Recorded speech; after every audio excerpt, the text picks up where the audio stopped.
So this is Lee with Lovely Esteem, and it's been a minute since I've recorded anything with mental health because I'm always focused on mental health, but like I had to take care of myself. Anyway, I was having this conversation, and then the lovely Miss Tabitha Brown brought full circle some thoughts that have been sticking with me and have been stuck in my head. And I was like, yo, we need to talk about perimenopause and how it affects your mental health.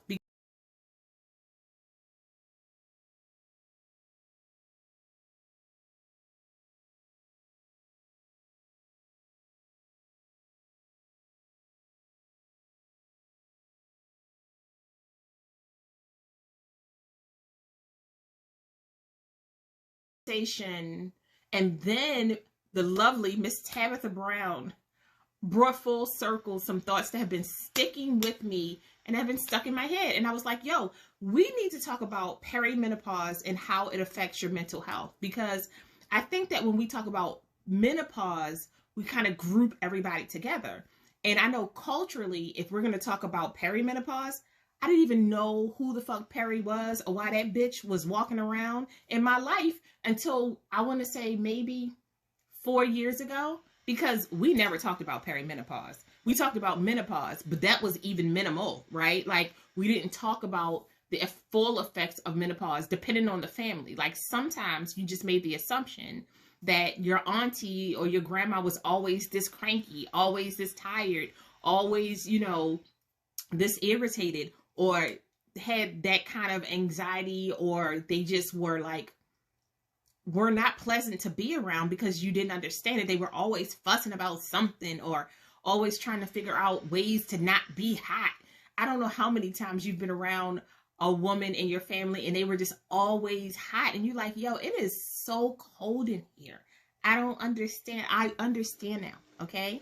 I fully understand. And I was like, let me talk about the intersectionality of being a Black woman, how mental health affects us, and then go into perimenopause.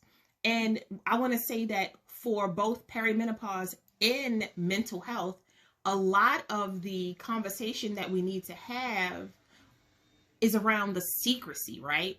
Because or the fact that a lot of us didn't even know that we were supposed to be focused on, we had a word for, we had a description for, there was a diagnosis for such things as menopause. We knew about depression, but depression, and depending on how you grew up in your spiritual or religious stance, you were always told to pray on it. You know, you needed to sit down. And it's very interesting because when we're told to pray on something, we're told to like go and center yourself. A lot of us didn't realize that it was meditation. We didn't know because meditation was considered like a humbug.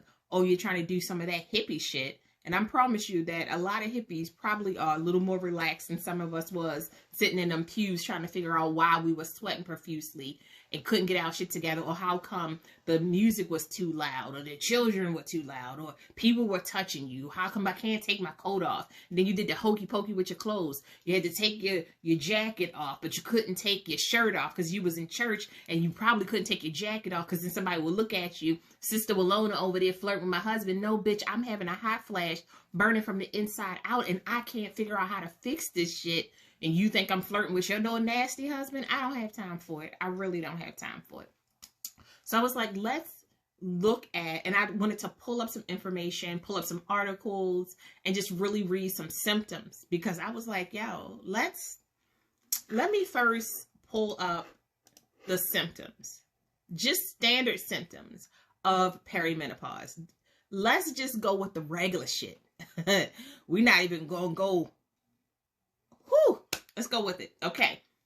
So perimenopause, the average age when perimenopause starts is between the age of 34 and 37. As early as 32, some people have reported 30. Let's not even talk about if you are going through infertility or you're having issues trying to regulate your period. If you have to be thrown into menopause with medication. No, we're just talking about standard. You woke up today and it's never going to be the same again. Perimenopause begins about 8 to 10 years before menopause.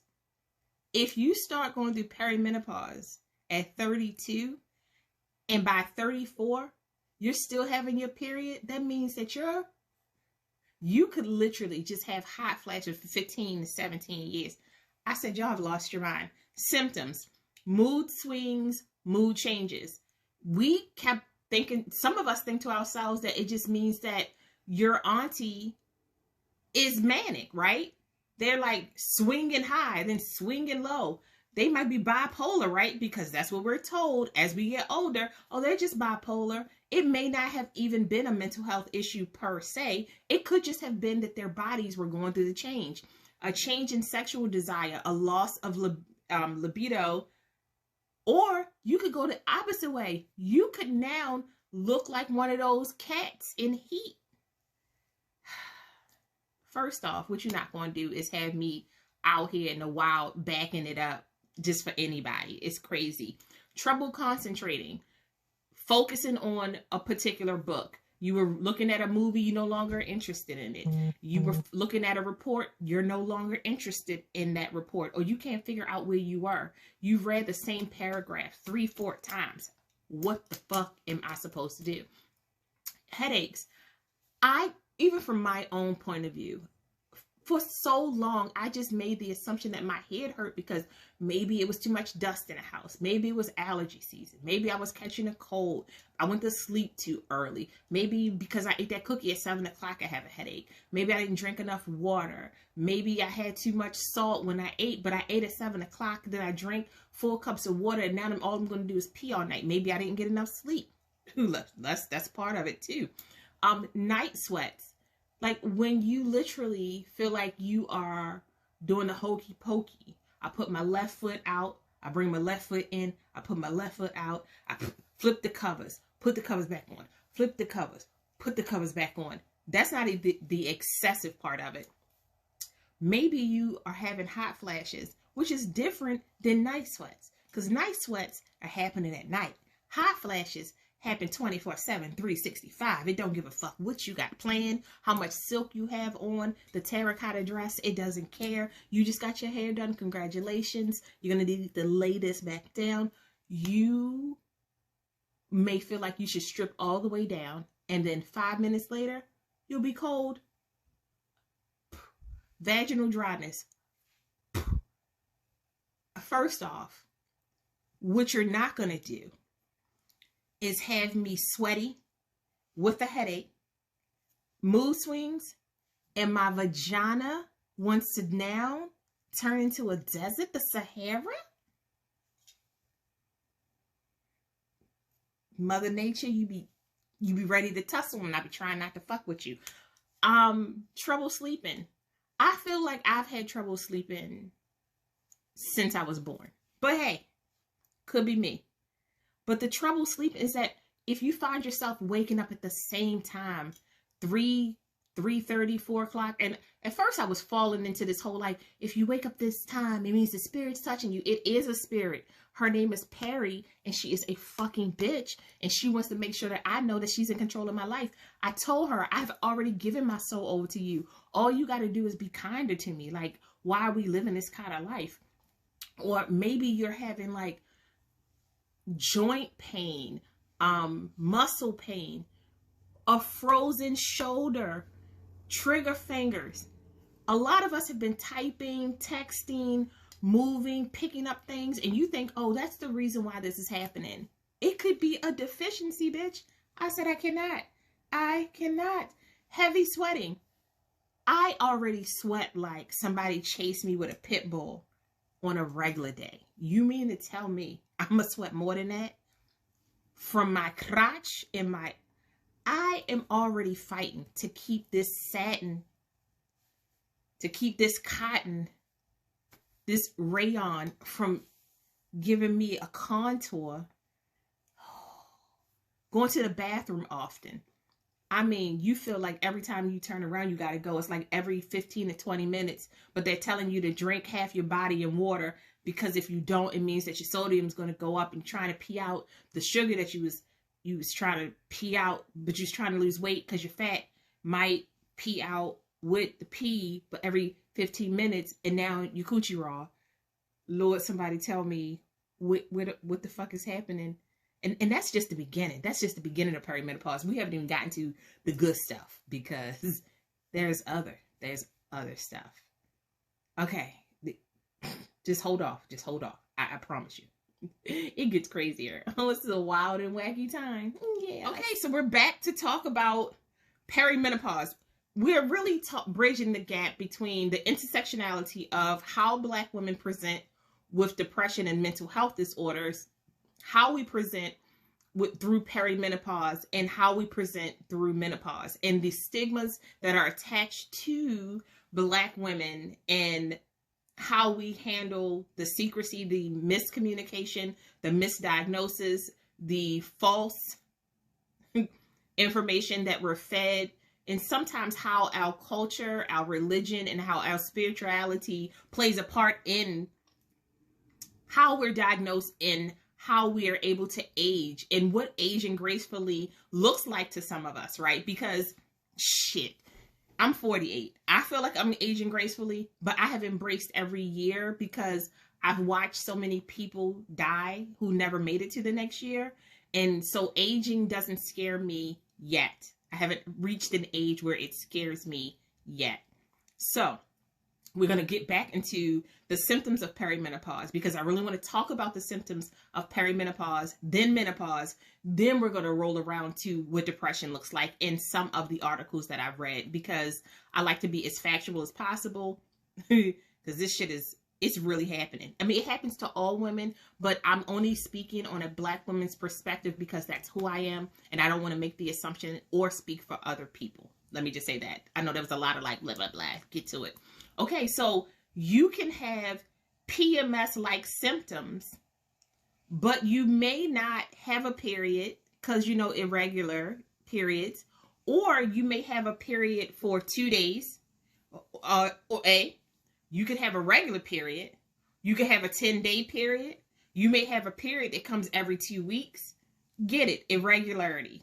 And what you're not going to do is have me up with a headache in the middle of the night, sweating with a raw coochie from wiping myself because I've been peeing excessively. And I have my period every 2 weeks, 10 days straight.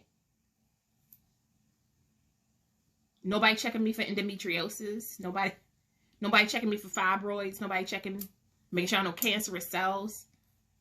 I need you to check these things, okay? Because what the fuck are we doing out here? Anyway, irritability. Huge. Huge. Especially if you are in the midst of, you say, all right, so the earliest may be 32. Reported 30. It could probably be, everybody's hormones are so different. Some people have gone into perimenopause and menopause before this because just of how their bodies are set up, or whatever disorder, whatever medication, things like that. But all right, so we're saying between 34 and 37. Most people who decide to have children, their kids are probably anywhere from 0 to 16. No, that's 0 to, yeah, about 16. So if you had a kid at like 20 and now you're like 37 and you had a kid, yeah, let's go with that. The amount of shit that you go through, the amount of physical, mental, emotional, financial, and stability changes that you go through. On top of that, you telling me that Peri just decided to drop in, get a cigarette, cross her legs, and smoke while the fuck my life is in shambles because my kid don't want to eat Cheez-Its now? They can only eat goldfish, but they can't eat the front because they see a face? Because my teenager hormones are popping the fuck off like a Cardi B song, and all I have in me, a 2 fist and a prayer. You also have the introduction of depression, anxiety, panic disorders, and because women are diagnosed so much later in life with mental health disorders, you have that whole cycle happening at the same time. On top of trying to as a Black woman, play into this strong Black woman trope, play into this hierarchy of the family, play into this people pleasing, play into this the best daughter ever, the best wife ever, the best mom ever, the best co-worker ever, the best friend ever trope that we get caught up in, on top of the regular pressures of life to have the flyest house, the flyest clothes, the flyest car, the best man. You know how to please your man. You can please your children. The dog likes you. The cat likes you. Everybody likes you. Where are we? How are we still walking? Why aren't we just sliding across the floor? Full-fledged tears. Okay. Now, let's switch gears. Let's take on the adult role of this bullshit. When menopause kicks in, the older, wiser one. The fuck we doing in this shit? I don't know. You don't have to talk to yourself. There are people watching. Shh. They lucky I'm talking to myself and not answering. Maybe I am. I don't know. So the average age of menopause is 51.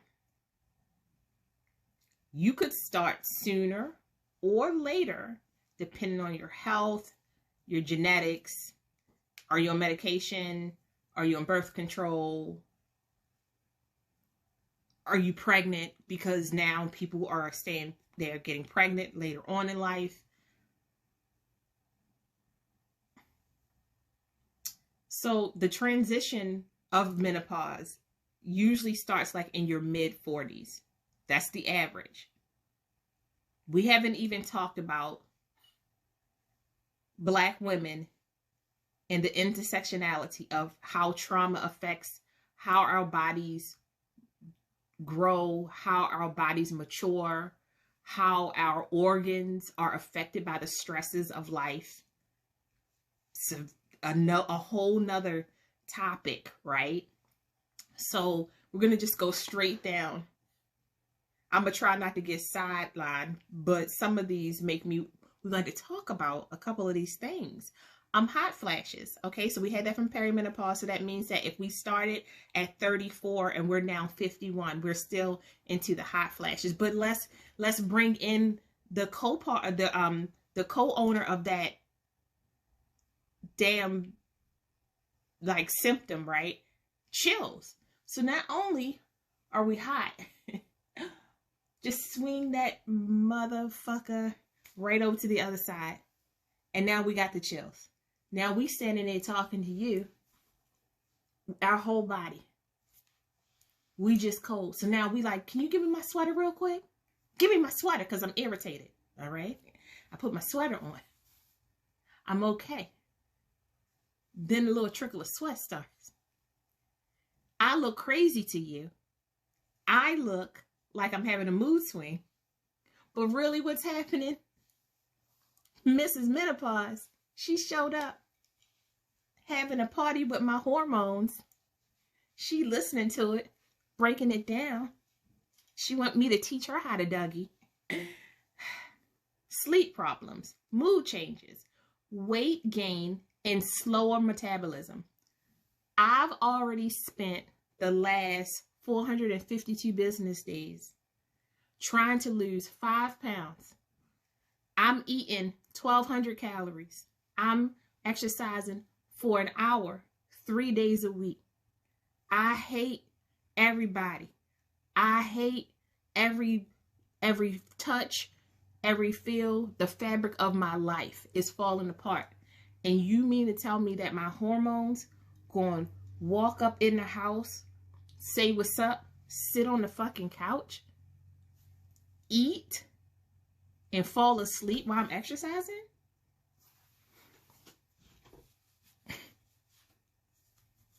Man up. I'm about to fuck you up with a Vaseline at, because this bitch is different. This bitch is different. Okay, so let's get back into the symptoms of menopause. right? We're talking about the intersectionality of perimenopause, menopause, depression, mental health, Black women. I speak about Black women because that's who I am, and I understand that a lot of these may also blend into the intersectionality of other women, and you're welcome to listen and be a part of the conversation, but I'm only speaking from a Black woman's point of view because that's who I am, and I like to be as factual and to use my insight into whatever I'm going through.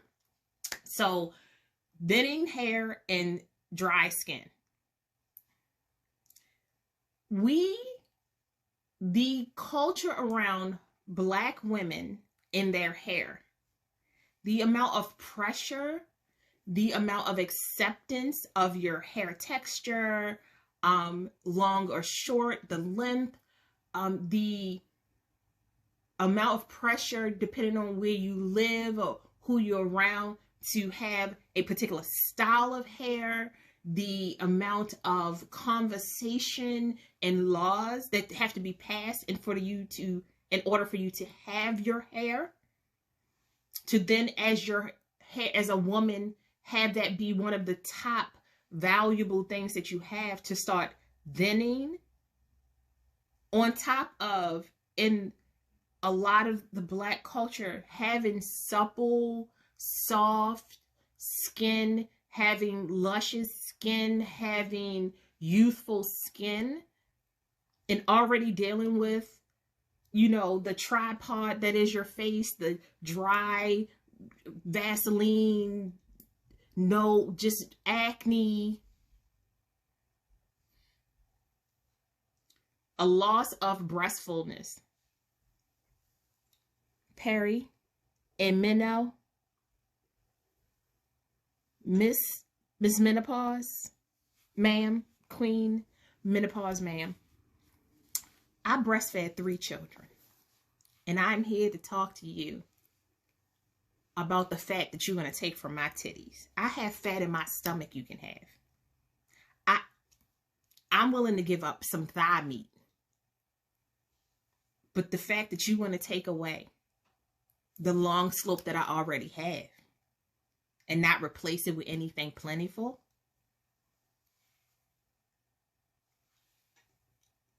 Breast soreness. Hey, my titties already growing. Every time I eat food, I can feel them getting bigger. All right. When I hit 200, my titties look great, but I'm at 200 and I'm only 5'3". But my metabolism slowed down because remember that bitch is on a couch eating shit and fell asleep because it has itis. A decreased libido. Okay, I told you before, you're going to dry I guess if you're going to make my vagina dry, I guess a low libido would probably help me out because then I won't be out here in the streets trying to hoe. Even though I will say that there's some really good lubricants out here. And, lubricant and a little, it really help.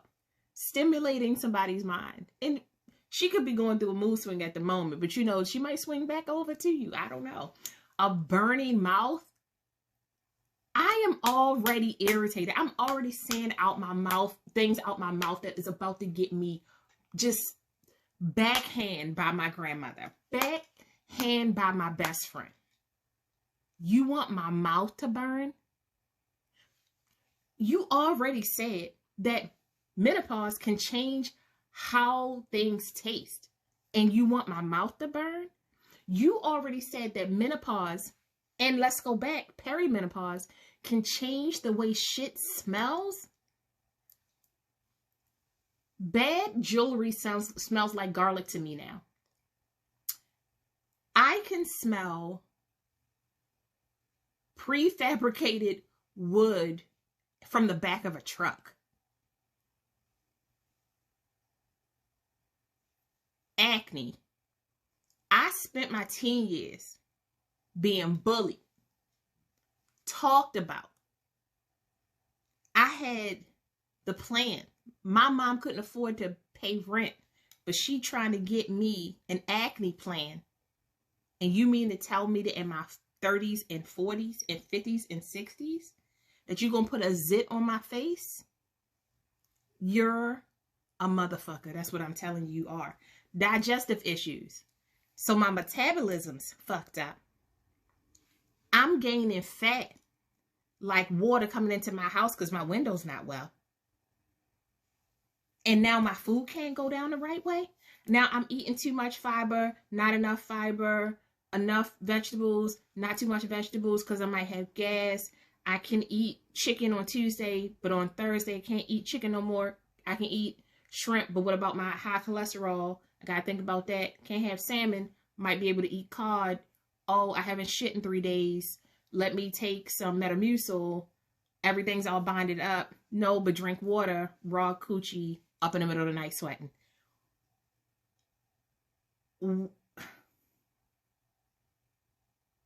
Joint pain, muscle tension and aches. We joke, but we haven't dropped down. We haven't had our elbows touch our kneecaps enough for the amount of pain that we're in. Most of us haven't, okay? Most of us haven't gotten as low as we thought we should. We thought we was going from the window to the wall, but really what we was doing is that we opened up the window and put our face on the wall because we was having a hot flash. So let's just, an electric shock sensation. As a woman who's had cramps, you know what it feels like to feel like an electric shock went up the back of your ass all the way up to the top, or sometimes it feels like it goes from your butt crack down to your knees. But we just walking down the street talking to our best friend. Hey friend, you look good today. You feel good today? You good? I'm good. What happened? You were shocked again? Yeah, I just love it. Says no one. Says no one. A runny nose for no reason. You just clog. You think you got allergies, a cold, COVID, the flu. You got the pneumonia because you know all of us gonna have the pneumonia. Because you had washed your hair on Tuesday and then you put your head out the window that one time and your grandmother said, now you're gonna catch pneumonia because your nose is running. Difficulty concentrating. What the fuck was I supposed to be doing? Where was I supposed to be going? Memory lapse. Who the fuck are you? No, I don't remember going to the store last Tuesday. However, time give me time. Because sometimes lovers feels like they got something. I don't even know what song that is. I think it's Boy George and I might have said it wrong. But why do I remember that? Look around. Everything is something you know. But I kind of remember the song. However, I can tell you that last week on February 31st, I had a conversation with somebody named John. John got on my goddamn nerves in the middle of the store because he wanted to talk about mangoes. And now I can't get that conversation out my head because who the fuck is John? And why is he talking to me about mangoes? You know I can't stand talking to people. This is it. This is what a lapse in memory and difficult concentrating look like. Okay, you see how you was lost? Having conversations with each other like that on a consistent basis. What the fuck are we talking about? I don't know. Brittle nails. I already know that when I get acrylic put on my nails that shit ain't good for me. But you ain't got to just do it up front. Like, you don't have to set me up. I mean, now I just wear press-ons because I can't, my brain can't spend $150 on getting my nails done. But a lot of that has to do with the fact that I'm getting closer to retirement and that's where I am in my life. Because do I have beautiful nails or do I retire? United States of America. Answer my fucking question. Dizzy spells. I passed out, fell off a toilet onto the ground. Well, no, I fell into a trash can and my husband had to come in and get me. So I can promise you that the dizzy spells, you thought you stood up. You wouldn't know how come you got down. You're not James Brown, okay? You really fell. That's what the fuck you did. You got woozy and you fell. I wish the fuck. A regular heartbeat. My heart be beating fast a lot of times when I think about menopause and perimenopause because what the fuck are we doing here? Anyway. Oh, let's continue the conversation, right? Oh, God. It's so much. Okay. Osteoporosis. Irritability. depression, anxiety, panic attack, tendinitis. Menopause can create a symptom that involves hearing a sound. And if you're like me and you can hear the frequency of electricity already, ringing in your ears, roaring in your ears, buzzing, whistling, humming, clicking, hissing, squealing, you are standing around like, who the fuck is making that noise? Who the fuck is making that noise? It is nobody. You in here trying to do a seance, burning damn incense, rubbing your crystals and shit. And it's you. The call is coming from inside of the house. I said, what are we doing here? Urinary tract infections. We had a conversation about my vagina being dry. And now my urinary tract want to jump in. So I got a dry coochie. And I got burning when I pee because my coochie is raw on the outside and the inside too. The fuck are we doing here? And those are just the standard. I didn't even get into the mental health part yet, right? Because I just wanted to talk about the symptoms. So far, I've recorded almost 20 minutes of symptoms. Symptoms of perimenopause and menopause. 20 minutes. You know, in 20 minutes, I could have had 2 or 3 hot flashes, chills. I could have forgot where the fuck I was going. My coochie's already burning. I got no fucking patience or grace to give you because my whole brain said, fuck all of them. We don't need them no more. But I'm going to have a mood swing where I come back and cry because I can't believe I was talking to you like that.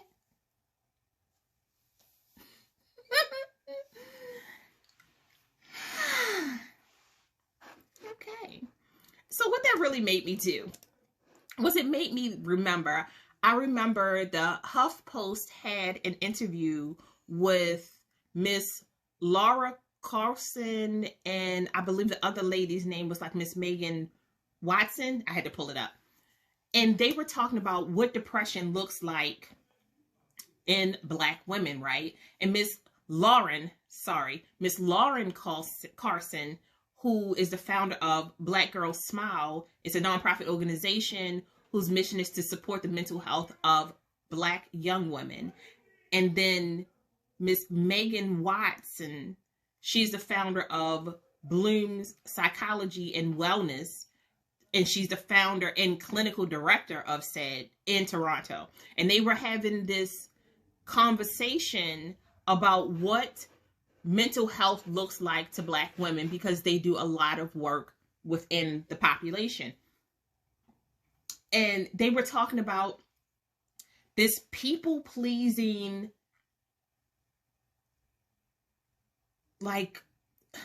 this people-pleasing nucleus that we fall into as Black women. And don't be the oldest Black woman in the amount of service you feel like you have to render in order to receive love and respect, in order to receive honor. And then the amount of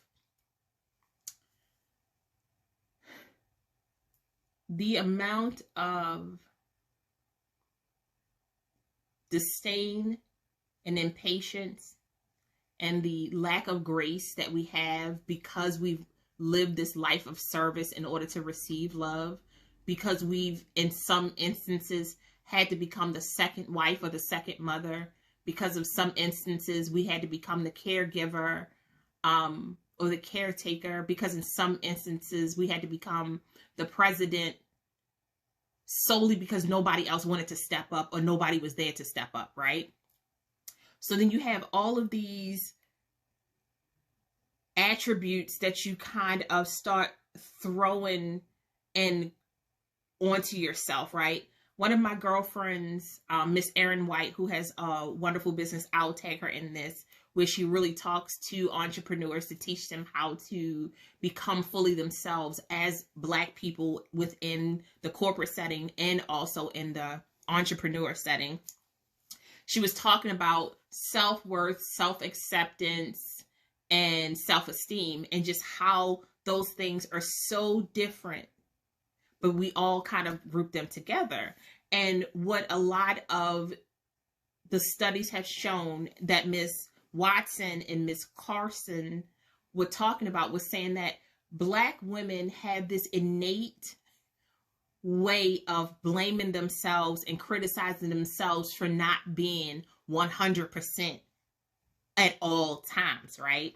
Because we will take the blame for not making it to a doctor's appointment. We will take the blame for, you know, not providing the best life for when we didn't have the best life, right? We will take the blame for not being the best daughter, not being available to your dad, not being available to your mom, not being the best sister, not being the best worker, not showing up 100% fully put together. And I do feel like as we move forward in life, a lot of the generations are breaking a lot of those codes. But I'm Gen X. I can only speak for myself, and I know that I had to do a lot of detoxing in order to get myself out of that. And some things I'm just stuck in, and I'm gonna have to ride this shit out.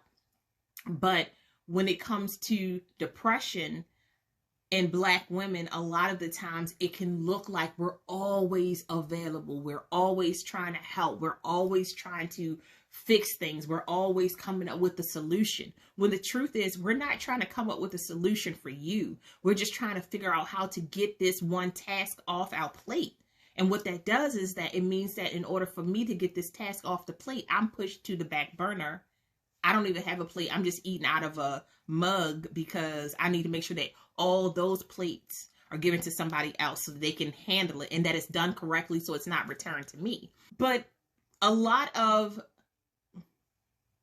Black women's trouble with depression is that we didn't have safe spaces, right? Because if you were helping take care of your siblings, helping take care of your house, if you were raised in an environment that was not friendly to quote unquote weakness, you never even talked about how you were feeling. Sometimes how you were feeling was the mood of the house, right? Everybody was depressed. Everybody had anxiety and panic. So it didn't even feel uncomfortable. And sometimes those disorders cause you to now, because you're so comfortable with them, as you meet friends and even your enemies, you can see that in them, and it doesn't feel like a red flag. It feels like, oh, this is what the fuck we do on a Tuesday, when that's not what we're supposed to do on a Tuesday.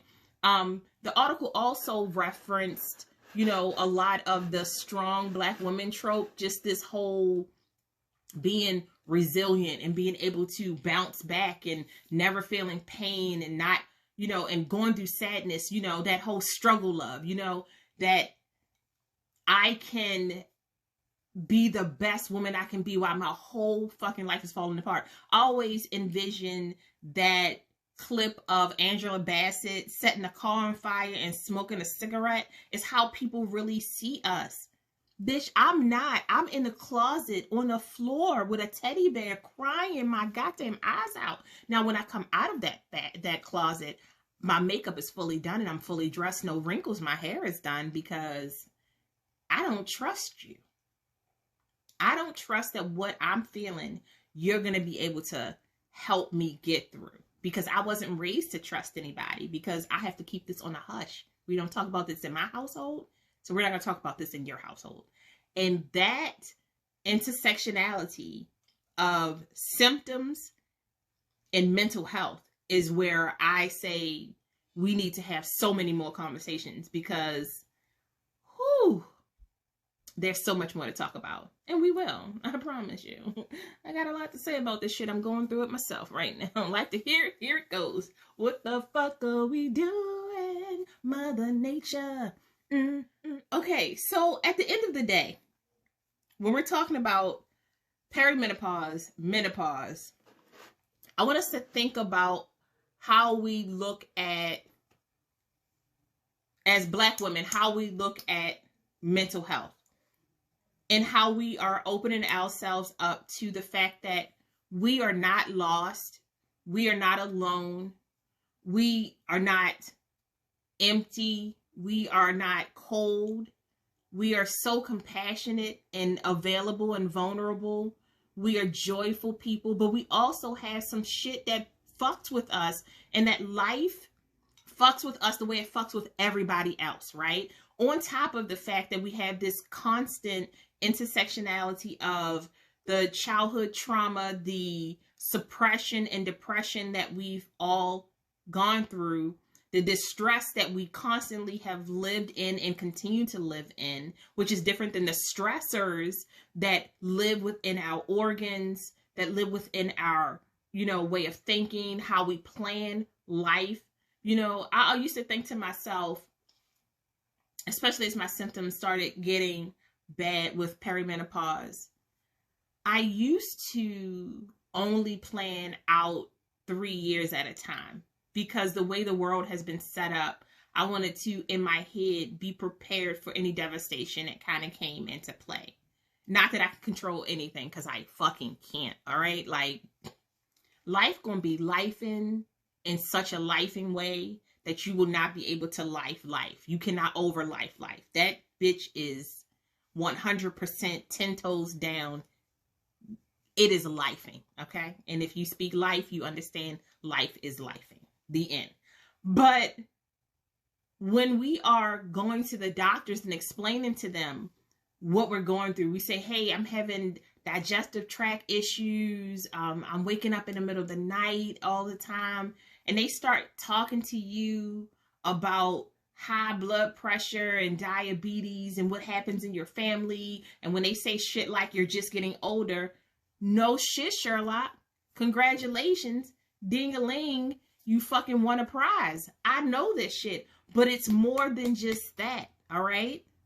This whole Black people don't feel the same pain, same kind of pain as other people, and Black people are stronger and more resilient. That's the shit you've been fed. That's the bullshit they tried to feed us. We fucking know that it hurts, but a lot of the times we were raised, and like I always say, trauma genetically passed down lets us know that the minute you show weakness, somebody who thinks that they can take you is going to show up.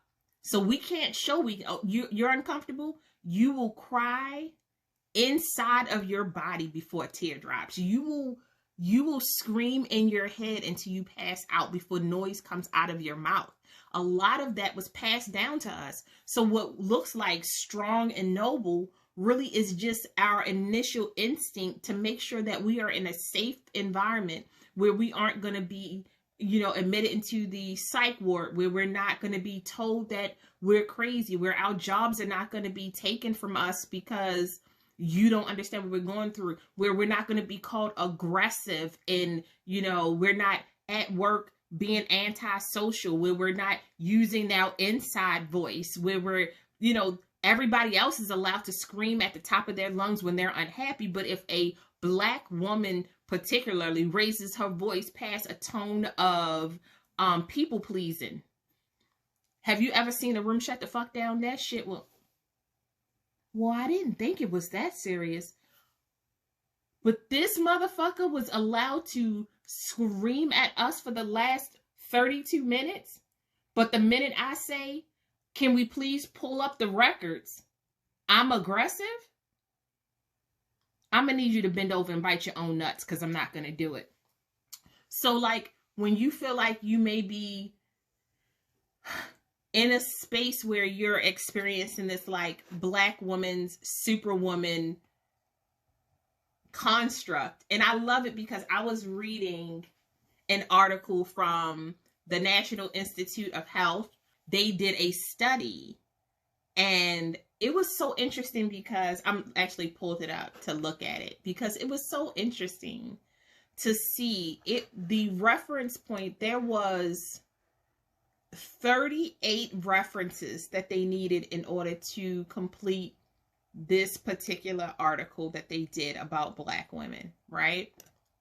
And a lot of the article kind of summarize how Black women silence their hurt, Black women silence their health issues, Black women silence symptoms, because we know that the minute we express how we're feeling, we're going to be met with a brick wall. We're going to be met with skepticism. We're going to be met with people who tell us, who gaslight us and undermine us and tell us that how we're feeling isn't a thing, or we're being hostile and angry, that we need to just simmer down. Maybe we are overthinking this. We may be doing too much. And it just jeopardizes the lives of so many people, because if we all just said, hey, if 30 women walk in this place and 2 of them are Black and all other 28 people are suffering from hot flashes, they're suffering from night sweats, they're suffering from urinary tract infections, and they're suffering from acne, maybe the other 2 Black women might be included in the same motherfucking boat. Like, I know, big surprise. Big fucking surprise out here. But what this whole skepticism of how Black women feel, on top of the fact that we've really been taught how to be quiet and how to live in distress forever. Forever. We don't even talk to each other because we're not always 100% sure that the person you're going to talk to isn't going to say to you, oh, that's really nothing. Or my aunt went through that and she got over it. Or all you have to do is take, two cans of club soda, mix it with some apple cider vinegar, spin it in a circle, and you'll feel better. Sometimes you just want to be able to feel like a person, feel your feelings, express your feelings, live in the moment, have somebody acknowledge your feelings, sympathize with your feelings, see empathy in your feelings, and that's it. And just let you be. Because emotional intelligence of self tells you that when most people talk, they don't want you to fix shit. They want you to hear them. They want you to be present in the moment. They want you to have a moment of realization with them that, like, this shit is happening now. It is consistent. It's not going away. I don't want to trauma bond with you. I just want to let you know, like, this happens in our family, or this is happening within our community. This is happening and, on our side of the coast. And it's just something we should think about. Perimenopause, menopause. It's not going anywhere, right? And the weird thing is that I focused so much on perimenopause and menopause that at one point I had to look over at my husband and realize, oh shit, men be going through menopause and I didn't fucking know, because I didn't know a man long enough to watch them go through the change. I had to look at my husband and was like, you're 47 and I don't think I've known another 47 this close, another 47-year-old man this close enough to realize that you too go through changes. And that's some other shit that we got to talk about, because if he's going through changes and you going through changes, if she's going through changes and she's going through, if they are going through changes and them are going through changes, at the end of the day, check yourself, bitch. Check yourself. How do I feel? What's going on with me? Do I have safe spaces? Do I feel sane, secure, and have sanity? Am I a part of the problem, or am I helping the problem? Am I having hot flashes and am I cussing people out? Do I sound like DMX when I'm answering a question? Have I sent multiple per my emails? We got this, y'all. We're going to keep talking about it. It can be good. We're going to talk about it. We're going to fix this. Black women, mental health, perimenopause, menopause. This shit is crazy, y'all. Woo! Have a good one. Bye. Thank you so much for joining us. We hope you found some healing, connection, and joy. Until next time, bye, loves.